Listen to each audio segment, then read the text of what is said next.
Did that person just die in their car? The fuck was that? I didn't even see anyone in the driver's seat. The car's driving though. Maybe this is a test car. It's a Google car. It's just, made in 1972. And looks terrible. Either that or the guy just fell asleep for 30 seconds. Oh, that's fucking weird. There he is. He's actually there now. That's weird. So, I guess my answer, and to finish this, is we need a society check. Look, don't take this and be like, oh, this means you want us to become white. No, I already explained. That's the thing that pisses me off. It's not about race. It's about American society. It's about what you think this country should look and act like. And I have to tell you that society has always dealt with a group of people who don't fit into it so harshly, in such a negative way, that you almost have to want this society to get better, because if it doesn't, it'll be dealt with so harshly that it won't exist again.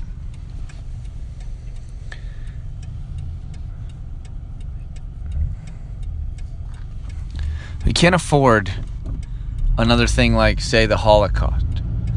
And the Holocaust simply started out as a stereotype against a group of people and the way they acted, because it was unacceptable to society.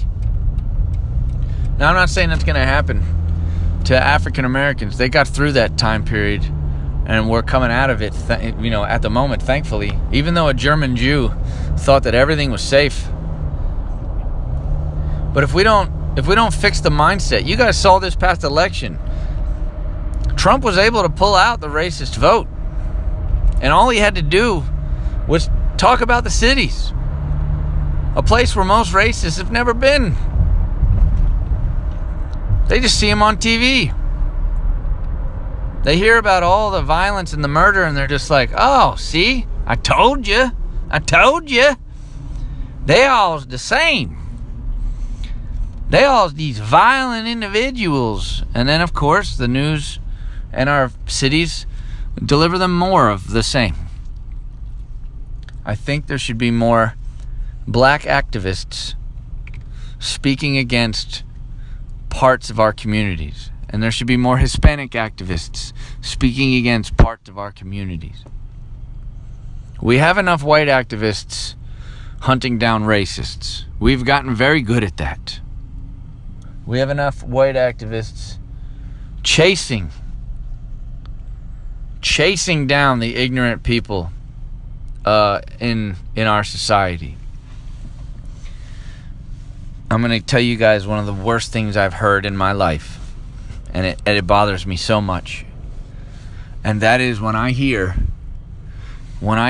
a black person call another black person an Oreo. And the reason a black person calls another black person an Oreo in my school is because, according to them, you're acting white on the inside. Your brain's white. Your culture is white. Now, what they're doing is they're saying, you black person who speaks clearly, who does all their schoolwork, who knows how to read and write, and likes to read books, is acting white. Instead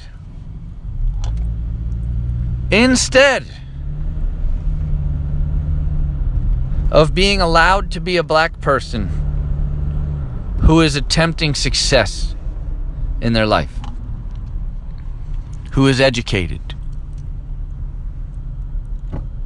Education clearly must be a white thing then, if Oreo exists. It must just be for white people. God forbid you're a well-spoken black individual in the black community. God forbid. And so, we propagate this idea in our neighborhoods that, if you're going to be black and own up to this African American title, You need to act a certain way. If someone tries you, you got to fight them. And you can't act white. That's not acceptable. White is bad. Even my colleague and I, by the way, I'll segue here to give you some background on my colleague and I. He's very black and I'm very white. If you guys didn't catch that from my voice, which is surely an assumption, a stereotype, that if I sound like this, I can't be black. Back to the original argument.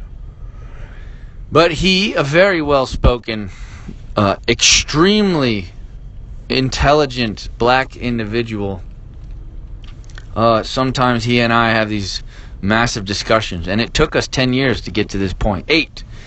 After year 8 of working together, I guess he trusted me enough that we could have these conversations, because they're not easy.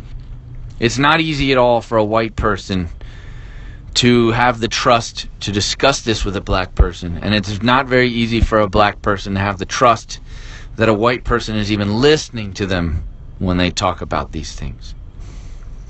And that's always been one of the issues he's had, is that you're not really listening when we speak, so why would we? And so I've put in my time and listened and discussed and learned. I have learned so much about black culture and the mentality of a black man from my colleague. Now, he as well, and with this present election, has learned a lot about, a white male and this idea of white guilt and what it means and where it might come from and why it exists and is it a real thing. And it is. It's a real thing. I feel sometimes a lot of guilt on how a group of people are treated in my country. And I've worked extremely hard to work against that. And yes, there are some days where it's very tough and you feel like you're on a losing path because a kid tells you to fuck off and he's going to hit you if you take his headphones. I get that. I get that some days are going to be rougher than others. But you can't let one ruin it for all of them. But the word Oreo exists in a lot of them. And I know my colleague's been called it. But he never speaks against others doing it. It's owned. And I don't understand why a black man who's been subject to this type of stereotype, however just detrimental it is to the race, that it's still anti-black to speak up about education and things like that. And he's a teacher. I'm sure he struggles with it almost every day. And most of the time I'm sure it's, this is what they want. You can't act like this. This is what they expect you to act like. And you know what? If you are a racist white person, or a white person questioning other races, and the stereotype is that they act out violently and are uneducated and can't read and write, high school is a rough place. A city high school is a rough place. And it has a lot to do with what we all do. We focus on the negatives in our lives and at work. It's very hard to focus on the positives. And when most of your class looks a certain way, like mine does, and they all speak to you in a certain way, and this is teenagers in general, it's scary, and you're doing your best. You're trying so hard to break the cycles that have been set up for these individuals, and yet you still feel like you're losing. And that's where I am, in this past few weeks. I feel like I'm losing, or that I've almost lost.